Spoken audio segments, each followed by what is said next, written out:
كلنا كنعرفوا أن البحث العلمي هو الطريق نحو تحقيق تنمية اقتصادية كبيرة، وهو الحل الأمثل للقضاء على المشكلات المعاصرة.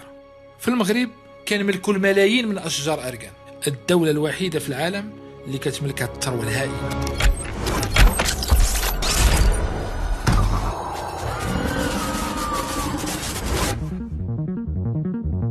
قبل سنتين تواصل معي إلياس من المدرسة المحمدية للمهندسين، وكان عنده مشروع رفقة صحاب جمع بين جوج حوايج مهمة جدا: البحث العلمي وأركان. هاد جوج الأشياء خلاتني نتعلق بالمشروع ونوقف معاهم وندعمهم في إنجاحه. المشروع كان هو الاستثمار في تزكموت، داكشي اللي كيبقى من أركان بعد الاستفادة من الزيت. تزكموت كتباع بدرهم ونص الكيلو، وبعض الأحيان يتم التخلص منها فقط. إلياس وصحابه كانت عندهم فكرة إخراج زيت من تزكموت. الفكرة خداوها من بحث دكتورة ديال واحد السيدة سميتها زبيدة شاروف. هاد التزكموت اللي كيبقى نورمالمون جدودنا كانوا كيستعملوه لشعرهم، كيعطيوه لذاتهم اللي هما كانوا عارفين فيه واحد الفوائد. هاد التزكموت كيتعطى غير للبهايم ولا هادشي. حنا بغينا نستعملوا هاد لا كونيسونس اللي عطاتنا هاد الاستاذه في لاطيس ديالها، بما ان التزكموت لقينا فيه دي سابونين اللي هما مطلوبين بزاف في المجال ديال الكوسميتيك وهادشي. بغينا نستخرجوهم من هاد التزكموت باش نوصلوا لواحد الزيت اللي هاد الزيت غتشحن لينا بزاف د البيبان، ومنها نديروا اون بانوبلي ديال هي ماشي زيت أركان، هي ماشي زيت أركان. لا، هي ماشي زيت أركان، فيها هاد لي سابونين اللي ما كاينينش حتى في أركان.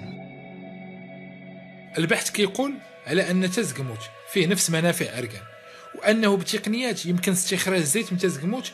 هاد الزيت عامرة بالصابونين ويمكن استعمالها في صناعة الصابون ومواد التجميل، وبهذا الشكل يمكن الاستفادة أيضا وبشكل كبير جدا من بقايا أركان. بدات الخدمة وتنزيل بحث زبيدة شاروف من النظري للتطبيقي.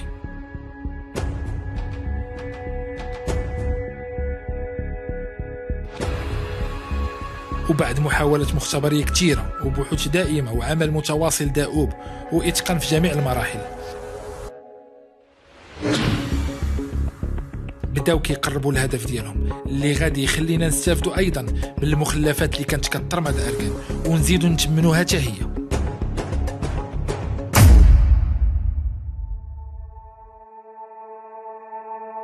المغرب بغطاء نباتي كبير جدا يصل ل 8000 نوع، ويحتل مراتب متقدمة في تصدير الأعشاب والزيوت.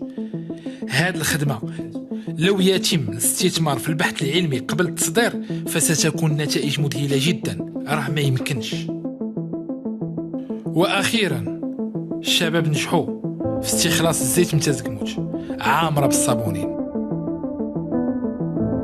وكان أول منتوج غادي نديرو لهذا الزيت هو الصابون اللي بشهادة الجميع كان صابون ممتاز بنفس منافع الصابون اللي كيتقاد بأركان.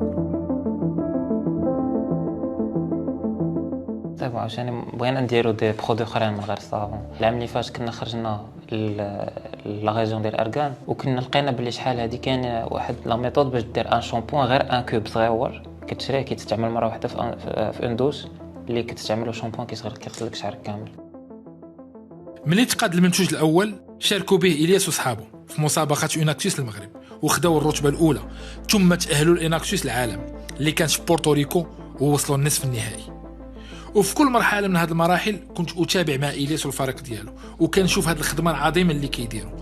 شوفوا تتميل المنتوجات المغربيه اللي كنهضروا عليها ديما كيبدا بادراج البحث العلمي في كل التفاصيل، وكل منتج مغربي قادرين نخرجوا منه العجب ونردوا اكثر قيمه واعلى جوده ويكون خير سفير لنا.